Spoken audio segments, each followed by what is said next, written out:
The winter blues are over. Spring break is here. Janet Whitehead and Barbara Traversino at Right Travel have some ideas for your next trip.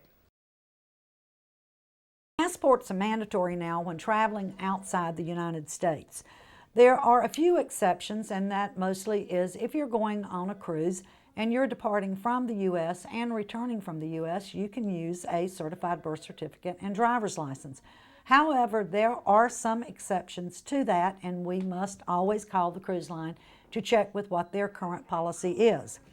Many people who are not aware that if you depart the United States via a cruise ship using only a certified birth certificate and driver's license, and while you are on that cruise, that you should have a medical emergency, accident, death in the family, where you must fly back to the United States, you would not be permitted to leave that country or re-enter the United States without a passport and meet all of your travel needs, whether they are corporate or leisure.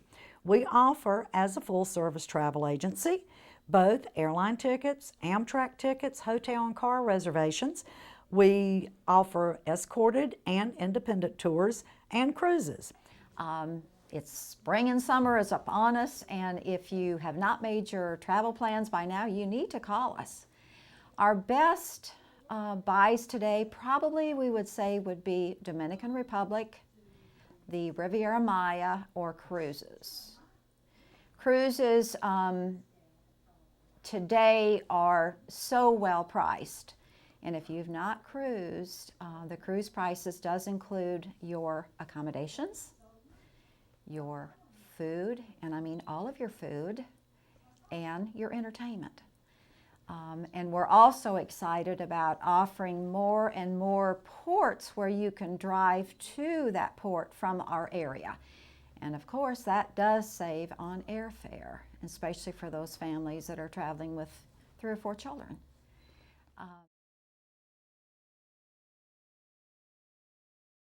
For your next trip, contact Janet or Barbara at 774-6141 or at righttravel.net. You can help support lifelong learning for Chatham and get a full stomach by attending the Burrito Bash. On April 6th at 6 p.m., it will be held at the General Store Cafe on 39 West Street in Pittsburgh. The cost is $12 in advance and $15 at the door.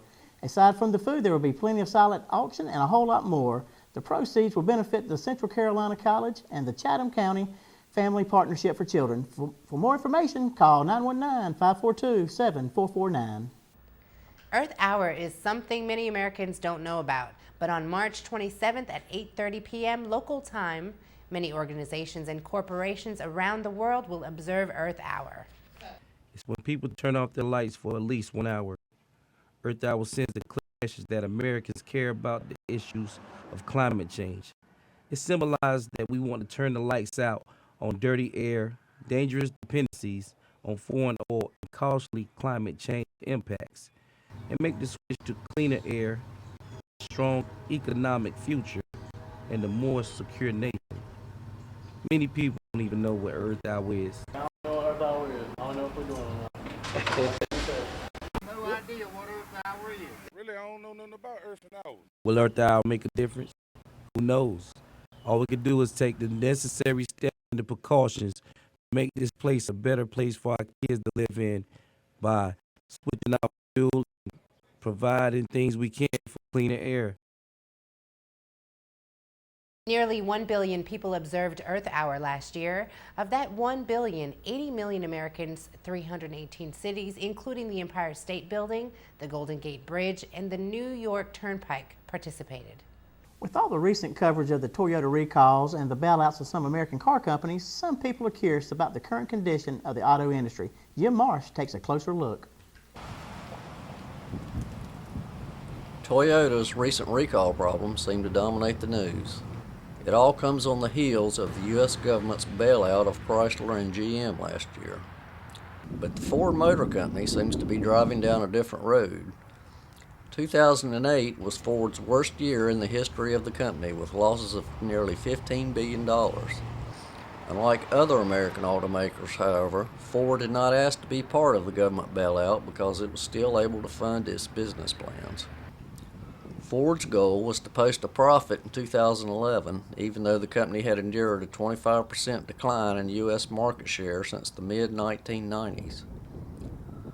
Ford now has managed a dramatic turnaround after the company posted a $2.7 billion profit for 2009, its first in almost half a decade.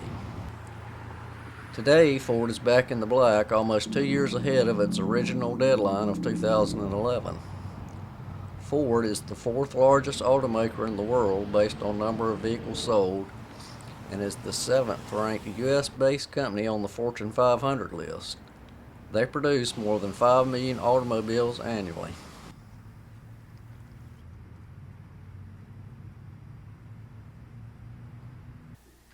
Ford reported a 43% increase in sales in February, surpassing analysts' expectations. The new iPad is set to be released in just a few weeks. The iPad is the latest in portable notebook-type computers. It's thin, sleek, lightweight, designed in high tech, and the touchscreen couldn't be any easier to use. But if a keyboard is what you want, touch the screen and one pops up. The iPad has IPS technology. This means you can see the screen from any angle. Books are available too. April 3rd is the release date, but you can pre-order yours online. People outside the county lines may not have heard of a little town called Sanford, but that may change very soon. They are competing along with hundreds of others from big cities to small towns to see which ones will be Google's guinea pig. The search engine giant is set to try out experimental fiber optics that claim to be 100 times faster than any internet service anyone has tried. Sanford is in the race thanks to efforts led by the Chamber of Commerce. The city, the county, and school officials are also supporting the opportunity. A handful of business leaders are also involved. Sanford has until March 26 to turn in a detailed application supporting materials that may set them apart from the rest of the contestants. And that's all we have for you today. Thanks for taking the time out to hang out with us. And we'll see you again in 2 weeks.